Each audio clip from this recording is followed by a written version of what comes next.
I never thought that the words list of sexual fantasies and our corporate Slack chat would ever appear in the same sentence. But as practice has shown, life is like a poorly secured HDMI cable. As soon as you relax, the image goes to hell. And with it, your reputation. It all started innocently enough.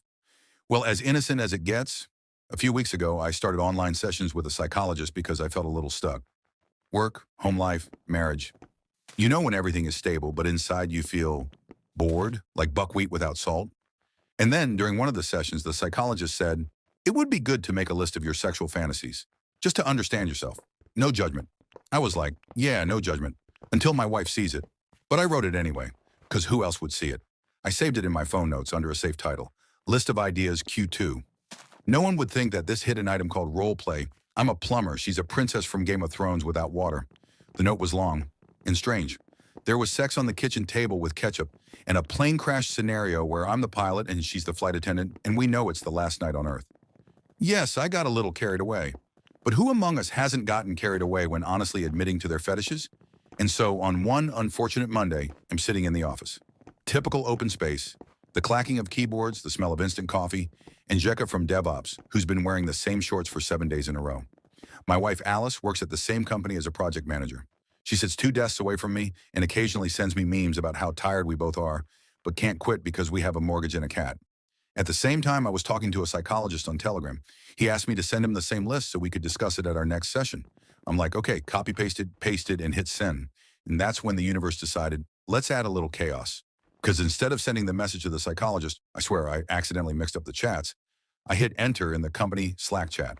Not in my personal chat, not in the meme channel, but in the main work chat called Number Company Core, where everyone is, and I mean everyone, HR, the CEO, developers, designers, even that new intern who we haven't made a badge for yet, and of course, Alice. For half a second, I didn't realize what had happened. I just stared at the screen and thought, what are these familiar words? And then my brain kicked in. You just posted your list of sexual fantasies to the entire company, bro. I froze, like a deer in the headlights, like a person who just signed a document without reading it and then found out they sold their spleen. Silence fell in the chat, digital but palpable. Not a single message, not a single reaction emoji. Even Jekka from DevOps froze. And then, the first reaction appeared. An emoji with wide eyes, then another one, and another. Then slowly but surely, messages started coming in. This is a joke, right? Do we have a new quest? What's the deal with the nurse and Mickey Mouse? And then, Alice, we need to talk. At that moment, I wanted to sink through the floor, or at the very least transform into the ketchup I wrote about in point number 6. I jumped up, turned off my laptop as if that would erase the messages, and went to the kitchen, where, of course, everyone was whispering. I stood in the office kitchen, holding a plastic cup of coffee I had just poured, staring at it as if it could give me an answer on how to live my life. Through the glass, I saw Alice get up from her seat. She walked slowly but confidently, like the Terminator, only in a nice blouse from H&M. What was that? She asked quietly, but with an icy tone in her voice as soon as she entered the kitchen. It wasn't for you, I started, already realizing how bad it sounded. Then who was it for? The whole office? Her voice trembled. Did you seriously think that was a good idea? It was meant for my therapist. I accidentally put it on Slack. I wanted to copy one thing and clicked the wrong button. I thought I was messaging him. I was starting to sweat even though the air conditioner was on full blast. She was silent. She looked at me as if she had just found out that I was living a double life and working in the script department for Pornhub at night. Wait, she finally said, are these your real fantasies? Well, I took a sip of coffee. It was hot as hell, and just as pleasant. We were just discussing with a psychologist ways to spice up, our sex life. It doesn't mean I actually want any of that. It's more like brainstorming, but for the bedroom. Alice looked at me silently, and then she laughed, first quietly, then louder, and it was even scarier than her anger. Sex during an evacuation from a shopping mall? She asked, laughing. You're afraid of loud noises? And she started laughing again. And why the hell do you have dress up in shrimp costumes on there? It was a metaphor, I explained. I meant something exotic. Yeah, right. And what about role-playing? I'm a server. You're a DDoS attack that crashes me. I didn't know whether to cry or just run away to Poland and start a new life under the name Jacek. Listen, she calmed down, although her eyes were still sparkling with laughter. It's a fail, of course, a huge fail, but I'm glad you thought about it. Maybe we do need to change something. So you're not mad? I would have torn you apart if it weren't for the watch Netflix together cuddle. No sex, just hugs clause? She smiled. That's probably the most beautiful thing I've seen in a corporate chat in the last 6 months. I calmed down a little, but that was just the beginning.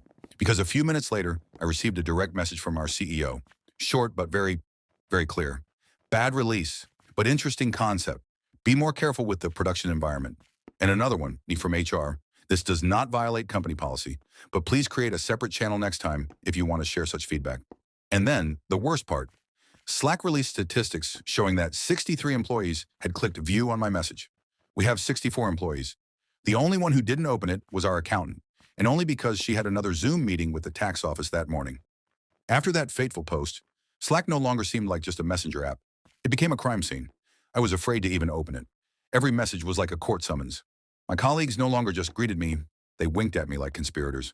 One intern brought me coffee and whispered, without looking me in the eye, "A DDoS attack is serious." I almost choked. No one brought up the topic directly at lunch, but I could feel the air buzzing with suppressed laughter. When I walked past the marketing team's table, someone started humming Under Pressure. And worst of all, the head of DevOps sent me an invite to a shared Google Doc titled Brainstorm 2.0 Kinky Edition. I clicked decline so hard that my laptop froze. Alice was surprisingly calm. In the evening at home, she even hugged me, sat down next to me and said, "I talked to the psychologist you had that session with. He wrote that this happens a lot, that sometimes you need to talk about your thoughts, even the wild ones, to release tension. I don't judge you." I wanted to cry, out of relief and out of shame. "But," she added, "if something like sex in bee costumes at a corporate party appears on Slack again, I'm filing for divorce and HR." I nodded like a schoolboy caught cheating. Fortunately, the next day a new scandal broke out. Our designer accidentally posted a banner on the homepage of the website that said sale 69% instead of negative 6.9%, and it instantly became the #1 topic in the office. My DDoS took a back seat. And you know what? A week later, Alice brought me a notebook and said, "Let's make our own list, but together. No Slack, no psychologist, just for ourselves." That evening, we started a new tradition. Once a month, an open, honest, sometimes slightly crazy dialogue. No censorship, no shame, and no send to all button. But of course, that wasn't the end of it, because Slack, as it turns out, keeps a history. And then on Friday morning, our IT guy, Roman, the one who always wears a Rick and Morty hoodie, posted a screenshot of my list in the group chat with the comment, "Never thought you could use Jira Backlog like that." I froze. That meant someone had screenshotted everything before I had a chance to delete it, so it was still circulating. And now it wasn't just a fail, it was folklore. And it gets worse. It turns out that someone, I know it was you, Lesha from Front End, printed out the list and stuck a copy on the inside of the toilet door with the title, Sprint 69, Tasks in Progress. I hid in the conference room, trying to breathe through my nose as the same psychologist taught me, until the CEO came in. He just walked in and sat down opposite me. "Listen, I want you to know that we are a progressive company. We don't judge. But," he paused too long for a heart-to-heart talk, "if you want to realize this fantasy of an office equipment orchestra, first get approval from the security department." Right, he stood in the doorway, put his hands in his pockets, and looked at me silently with an expression on his face as if he had just seen his cat using an electronic cigarette. "Why don't you sit down?" he said, although it sounded more like, "Sit down, this is going to hurt." I slowly lowered myself into a chair, feeling like a student who had been called to the principal's office for graffiti in the bathroom.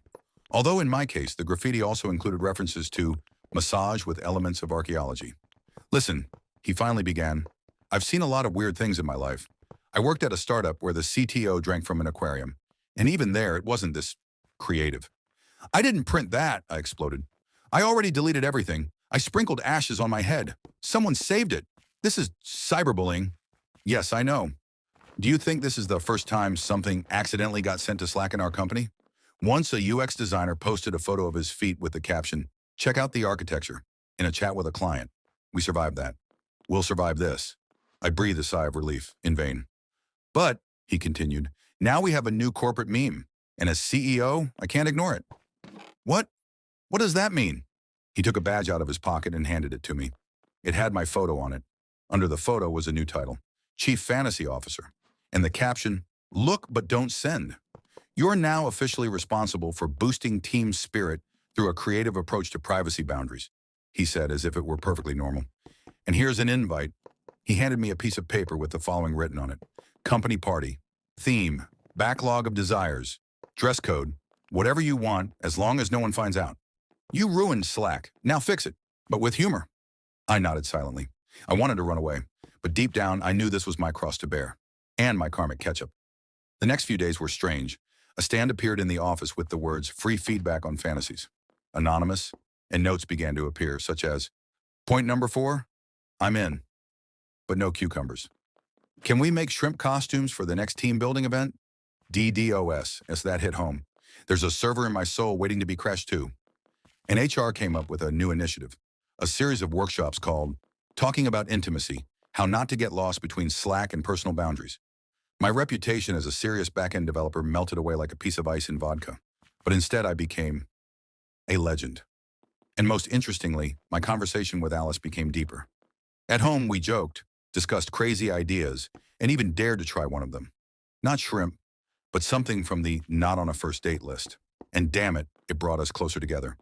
And during a retrospective with our Scrum team, Leisha, the guy from the printer, suddenly said, "To be honest, that was the most sincere content I've seen on Slack. Maybe we should create a channel for emotional openness." And you know what? We did just that. We called it Number Safe Space, where everyone could anonymously share something personal. Thoughts, fears, even quirks. No judgment, just humanity. Now, every month at our company, we have 10 minutes during each stand-up meeting when someone shares one thought they've never said out loud.